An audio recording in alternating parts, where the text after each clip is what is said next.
Hey, welcome back to the Talkaholic Studios. This is Iman, And I'm Razia. and this is our fourth episode of our Boss Bipoc series. This series on our channel features interviews with people of color in our community who are doing big, amazing things and that we'd love to learn more about. And so today, we'd love for you to meet Dr. Nahla. Welcome, Dr. Nahla. Hi, everyone. Thanks for having me. Dr. Nahla is a Syrian-Canadian mental health advocate and educator that began to share content about mental health on TikTok and Instagram during the pandemic. She earned her undergraduate degree from Western University in health sciences, where she learned about the social determinants of health, igniting her passion to support and advocate for underserved communities and minorities as a healthcare professional. She completed her MD from the University of Queensland and is now back in Canada completing her psychiatry residency. She applied her passion for mental health advocacy and promoting equity and always took on an integrative and multidisciplinary approach to healthcare. Nahla is breaking the stigma associated with mental health in minority communities and encouraging proactively seeking the care they need in a way that is meaningful to them. We are so excited to have you here today, and we're so excited to have a conversation with you. Thank you. That was a very nice introduction. Thanks. I'm excited for the conversation too. Amazing. Okay, so the fun starts now. We're going to go through 10 questions, Nahla, that we typically do for this series. It's 10 questions that will get to know you really quickly. And the idea is once we ask you those questions, you are to respond on your gut instinct, like what your first reaction is. So I'm going to get the question started. What's the best quality someone can have? Humor. Nice. What's your greatest fear? The dark. I'm afraid of the dark. It's embarrassing. No, I feel that. I can't do darkness. Yeah. Interesting. Who's your role model, and they can be living or dead? I mean, the Prophet, sallallahu alaihi wasallam. Love that. So fill in the blank. My greatest goal in life is? Be content. Love that. Where do you feel the happiest? I feel the happiest in a space that I've curated myself, like my own home that I was able to build and create for myself. So the home I'm living in now. Amazing. Love that. What do you dislike the most in a person? Arrogance. What's the best way to show love? The way that the person who's receiving the love wants to receive the love. What is your greatest flaw and strength? Flaw, I would say that I'm working on managing emotions. So I think I'm a turbulent kind of emotional person. That's my flaw, is managing the turbulence inside me. And my strength is that I will fight. I'm a fighter. I will fight for myself. I will fight for people. I will advocate. Amazing. That's amazing. So if you weren't yourself, who would you be?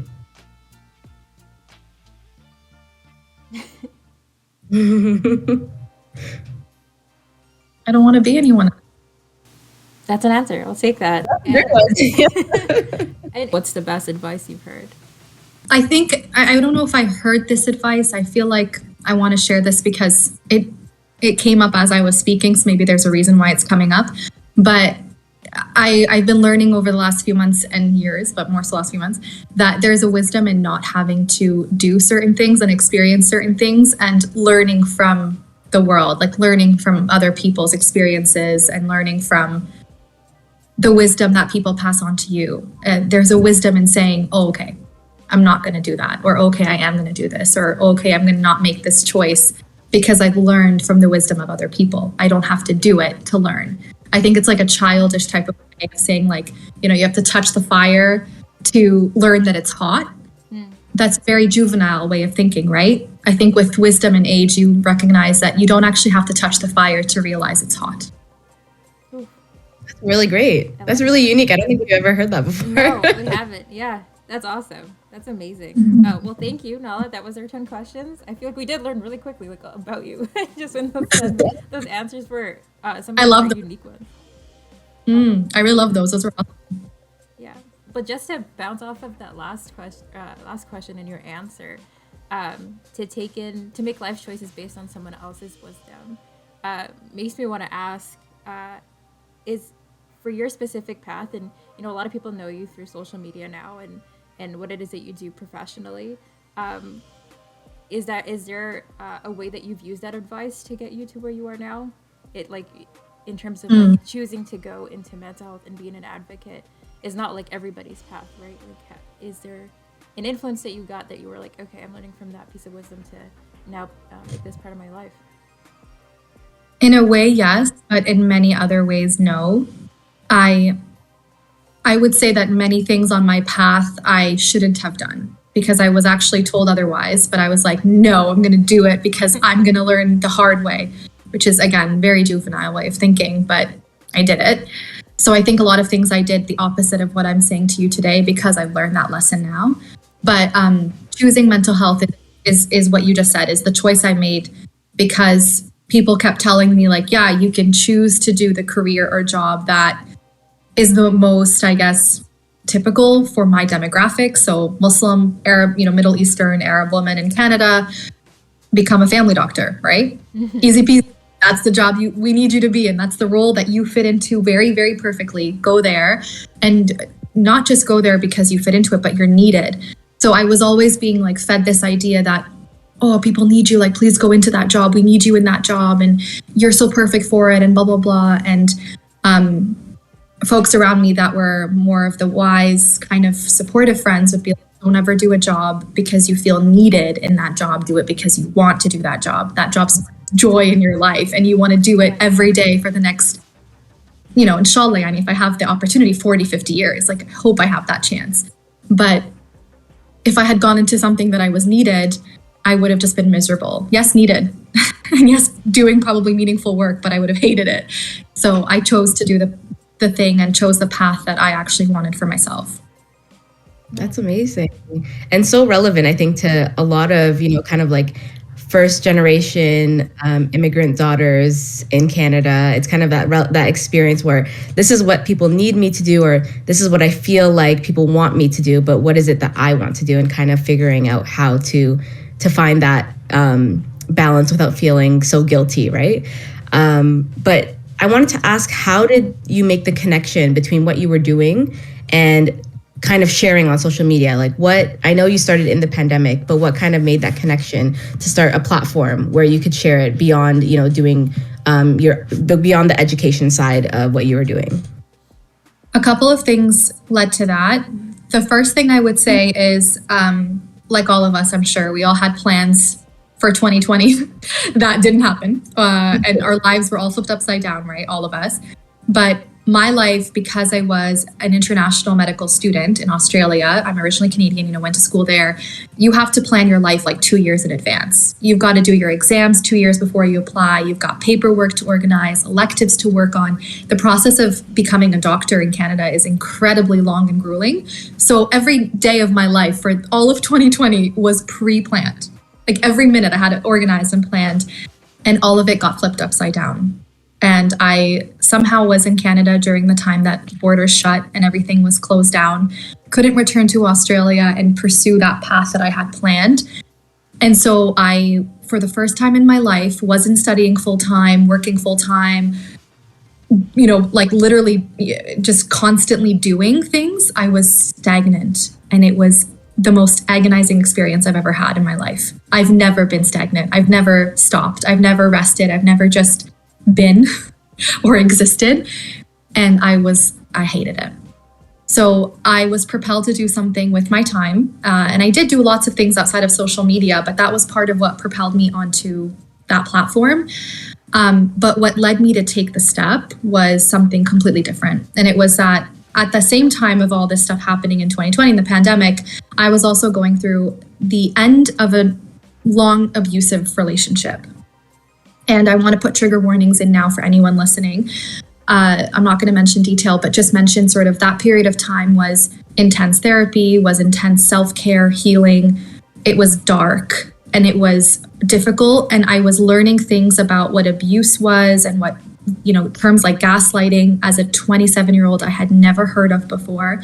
I was learning all this new stuff and thinking, if the me 2 years ago had known this information, where would I be now? What would I have been able to prevent in my life? Like, this wouldn't have happened. It wouldn't have gotten this far. And so I felt so inclined. I'm like, you have to talk about this. You have to share this content. And I initially started with the intention of saying, I just hope one person, even if it's a girl like me in my position 2 years ago, I just want her to see my video. I want her to see one of my videos. And if she can be protected from the harm that I experienced, I'll be good to go. I'll be happy with that.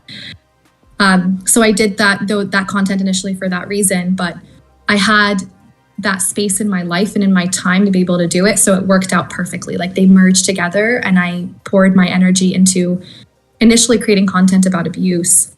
And I grew from there. Amazing. That's super inspirational. And like, just to take a moment to step back, like, Iman and I have been following your content for a while, and like, our fans. We featured you, I think, was it last year, Iman? Yeah, we did. Yeah. Oh, we were I shared it. Yes, we remember you sharing it under your story. We were like, oh my God, like fangirling to ourselves.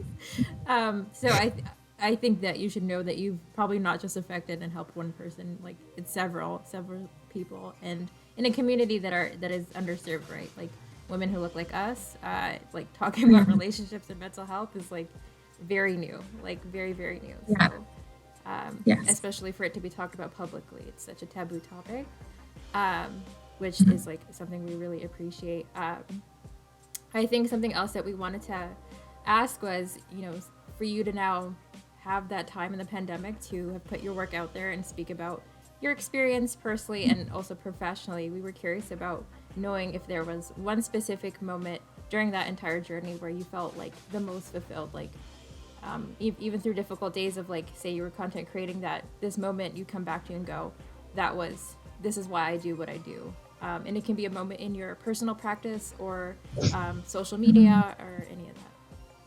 Wow. It's a powerful question. I don't think there was only one moment, but one moment came to mind.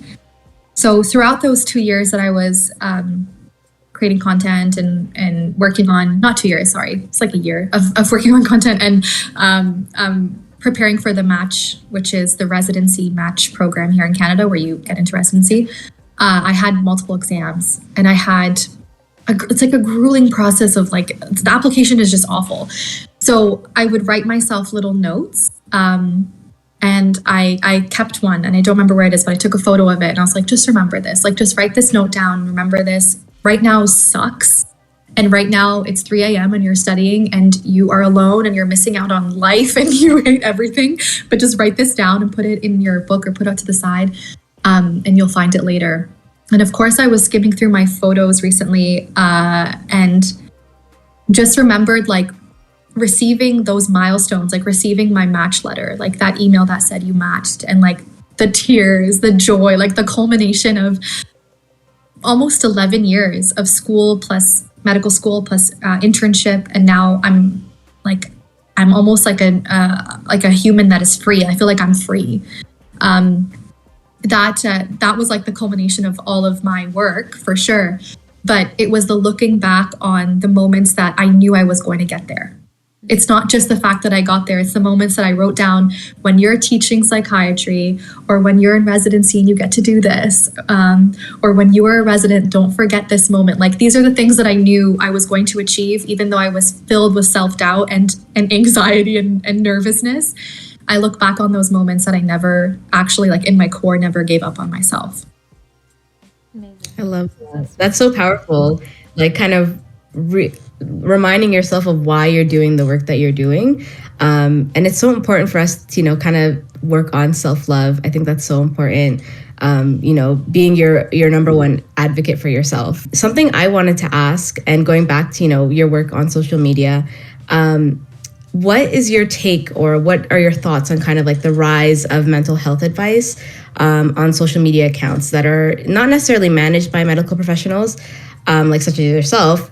Do you think that, these accounts are, is it good that these accounts are available, like people have easy access to them?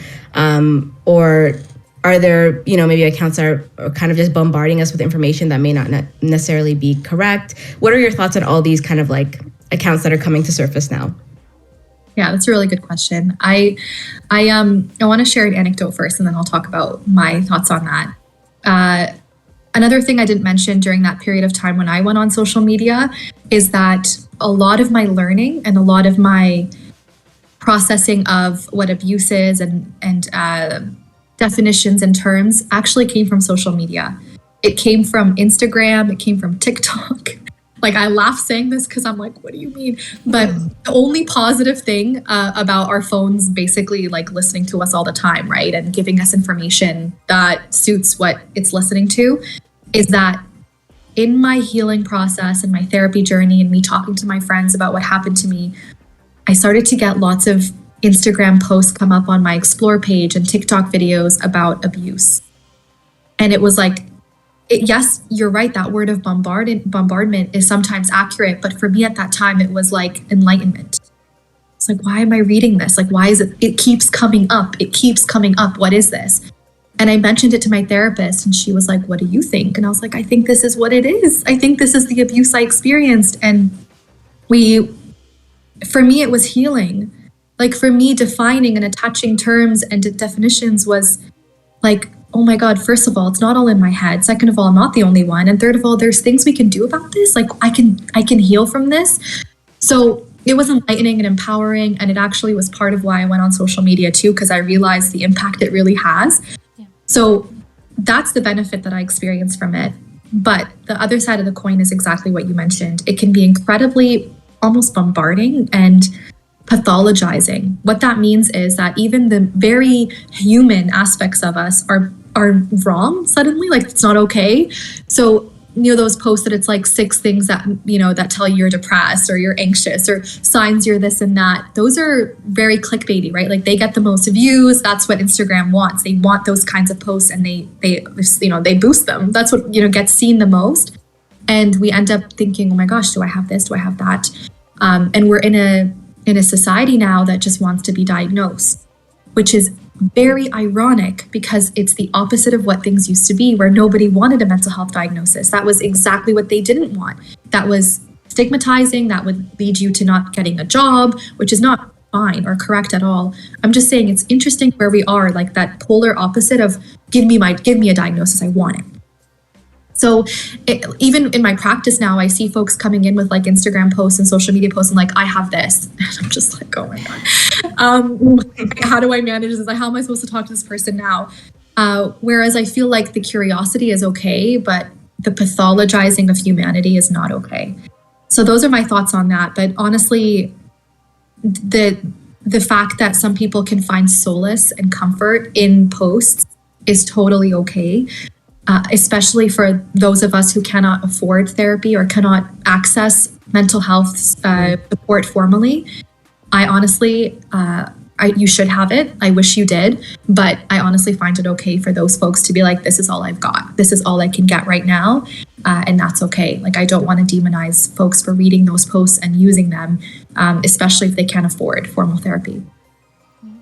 It's completely fair. I also, like, just to add on to that, as from a completely personal perspective, I think the way that for me personally can be really bombarding, but it at least gives me and my friends the same language to use, because like to your point earlier, like I think all of us learned what gaslighting was within the past year or so, like it's very recent.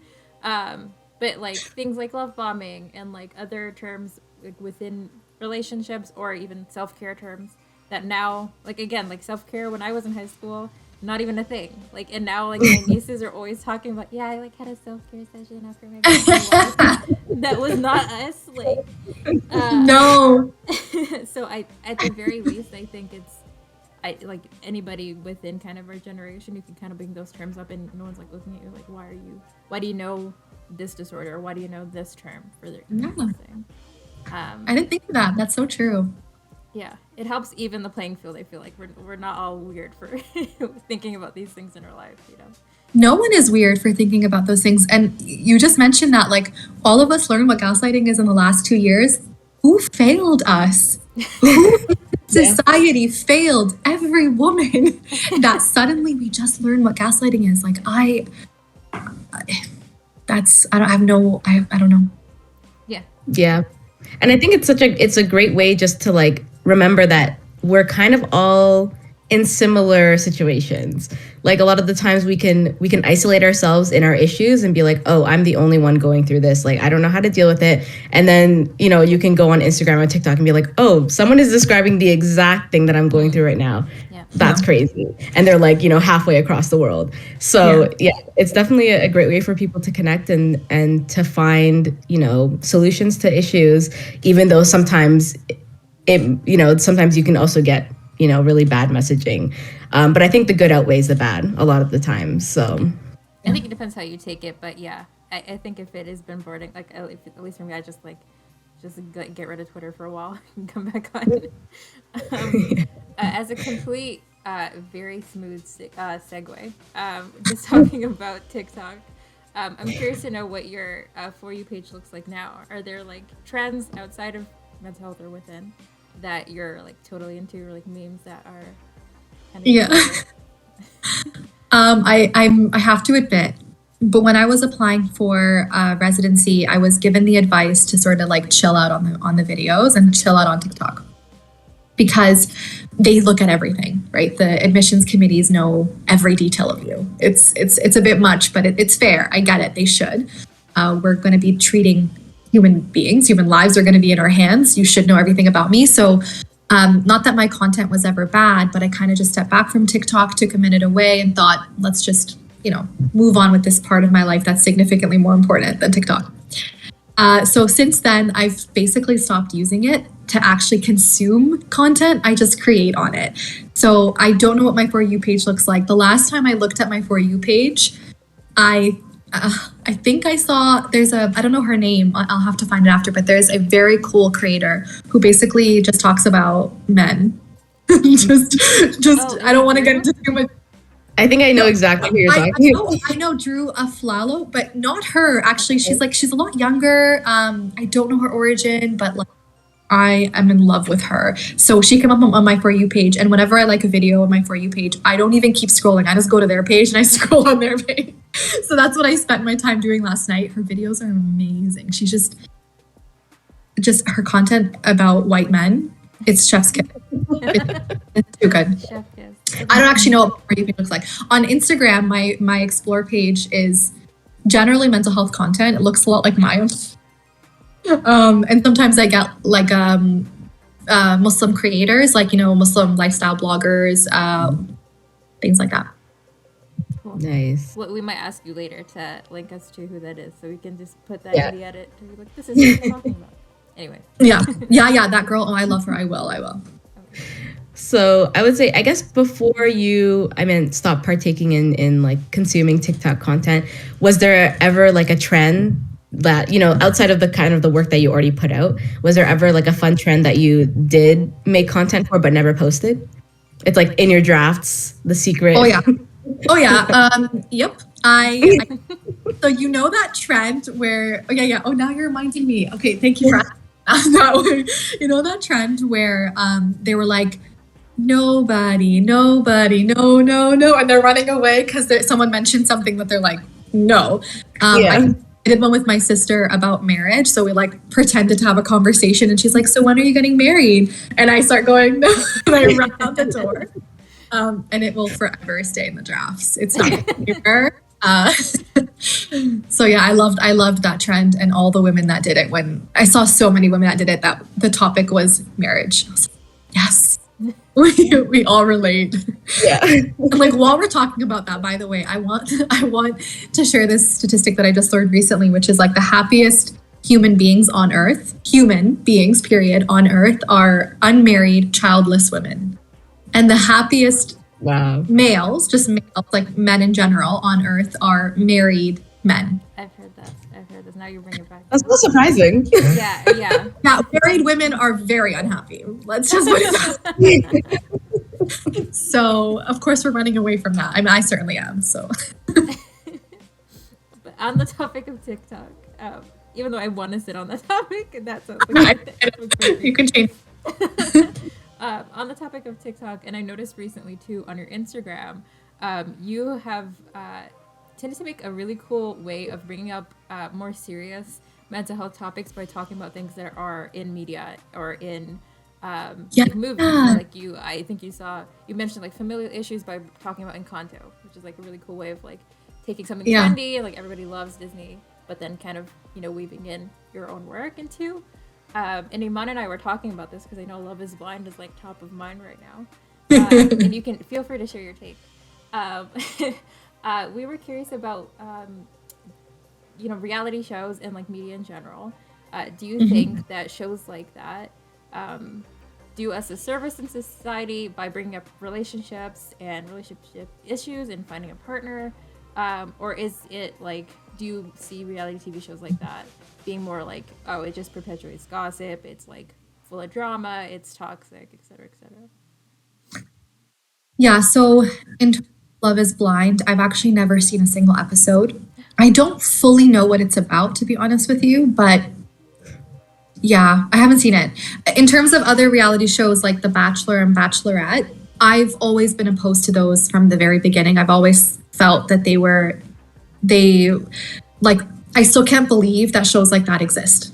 Like, still in my mind, it's a mental mind game. I'm like, how is this allowed? How is this okay? How are we, not only is it okay, it's glamorized and normalized, and don't get me started. I can't with that show. But Love is Blind to me felt like just another show like that. So I never even got into it or even wanted to know what it's about. But I did see a video recently of someone commenting on Love is Blind and saying that it is actually showing us the same type of toxic patterns or cycles in relationships that we've seen in ourselves and in our friends and other people, and that it can sort of mirror our lives and give us that ability to be introspective and say, oh, wow, like I've actually been through that, or I said that, or someone said that to me, or you know what I mean? And even without actually seeing the show, I thought, you know what? Maybe The Bachelor does that too, and The Bachelorette, and it gives us a mirror to kind of view ourselves, which is very selfish and, self-serving, but that's humanity, I guess. So I can't really comment on Love is Blind too much. I've never even seen an episode. I don't know. Yeah, Love is Blind it's an interesting show. I will say, I watched both seasons. I'm not much of a reality TV show person either, but I think the pandemic changed me. But Love is Blind is interesting because, and I'm sure our viewers also know, it's really about trying to find love without seeing the person and knowing what they look like. So it's literally literally they're in these pods and there's a wall separating them. They can only hear their voices, and it's like 14 girls, 14 guys, and then they date for like a week, and then at the end of it they pick 4 couples, come out of it engaged. It's insane. Yes. Your face is accurate. I don't want it. It's insane. And I think it puts people in an impossible situation, because the whole idea is like, yes, you can fall in love with just knowing someone's personality without seeing what they look like. But then after that, they have to get married in a month. And it's like, and then they choose whether they're going to get married or not at the altar. And I think that puts people in a really impossible situation and really brings out the worst in people. And that's what makes it a good show, right? Because that's what people want to see. They want to see the drama. They want to see the toxicity. They want to be like, oh man, like that dude is so, misogynistic, or like this girl is so shallow. So that's what people want to see. And that's why it's such a big topic of discussion. Yeah. It's an interesting experience, an experiment, I'll say. I guess I am into reality because I did my probably my very first post that I made that was inspired by reality TV was about Selling Sunset, which I was just very much addicted to, I would say. It wasn't even really like entertainment for me. I was like, I need to know what's going to happen, like that. And I remember making a post about Christine on that show. I don't know if you've ever seen it, but one of the characters on that show had an argument with another character, and it was like the most prototypical argument with a narcissist. Like word for word for word, it just kept going. And so I made a whole post about it. And I was like, wait, I could do this. Like I could keep going. Like the whole show gave me so much inspiration. And then I watched The Tinder Swindler, and everyone needs to watch The Tinder Swindler. I mean, it's actually very triggering. So not everyone needs to watch it, but obviously if it's triggering for you, you don't have to watch it. But it is so classical in the way that it shows the pattern of love bombing, which you just mentioned earlier, the pattern of grooming, of basically manipulating someone into doing what you want them to do for you, which is a part of abuse, right? Like he was abusive. And then, just watching that entire show, I'm like, that's I'm learning lessons about abuse from this person, like from this show. And I made that post, and that one went pretty viral. Actually, that one was more popular than all the other ones. And then I watched Inventing Anna, and I was like, oh my God, here we go again. So I did one on Inventing Anna. So yeah, reality TV documentaries, shows will always inspire me, but I think I'm not ready for Love is Blind yet. Maybe not yet. Yeah, if you can stay away from it, I can stay away from it. We're both ready. Should you ever want to come on another podcast episode? We'd be like, and anyways, part 2. Let's talk about this. Oh, man. But I think one thing to maybe wrap up this conversation, and by the way, like, this has been great. Thank you so much for joining us and for having fun with us. Out of all the things that you've accomplished so far, and which there's like so many things we could talk about, there's so many heights you've already reached, and I'm sure like in your professional career, in your like social media presence, is there something in the back of your mind that you're like, that's the next best thing that I want to accomplish, that you can share with us? I mean, in terms of social media, I don't really have set goals. I used to, I think when I first started, I had goals for certain things and content and numbers, and I don't see that as valuable anymore. But for my own life, I definitely haven't started. Like I just started actually. Like I only just started my career. So I have so much I want to achieve. There's so many things I want to do. I think the next big thing, I don't know what it is, but I know that ultimately I want to have a career and like a position for myself in psychiatry that is very much me. Like I want to have a job and a specialty and a position in that field that is powerful, that is unique, that serves my community. Like that's ultimately where I want to end up. I'm not there, obviously, not yet, but that's the end goal, and whatever steps I have to take to get there, I'll take. I don't know what they are, to be honest, but that's my goal. That's great. And I'm sure you'll reach all your goals, inshallah. With just what we've heard about you from today, you're definitely strong enough to do it all. Inshallah, thank you. I hope so. All right. And before we end, definitely shout yourself out. Where can they find you? Where can they follow you? Let us know, and we'll definitely share it on the screen as well. Sure. You can follow me on Instagram at I'm Dr. Nahla, or on TikTok at Dr. Nahla. Amazing. Yeah, we'll put all the links down below. And you can find us on, I have to do the whole YouTube thing now, I apologize. You can find us at Talkaholics Pod or Talkaholics Studios on YouTube, SoundCloud, Spotify. I'm watching, making sure I mention all of them. Apple Podcasts. We're on Instagram and Twitter as well, to keep you updated on all the things Talkaholics. But again, thank you so much, Nahla, for joining us. We'd love to have you on again if you're down. And thank you so much for sharing your inspirational stories and in your journey. Honestly, I think what you've brought to our community and just like women in general is like invaluable. And I hope you remember that. Thank you. No, this was beautiful. Thank you for your questions. I'm going to think about those questions for a while. Thank you for them. Awesome. All right. We'll talk to you guys on the next one. Bye.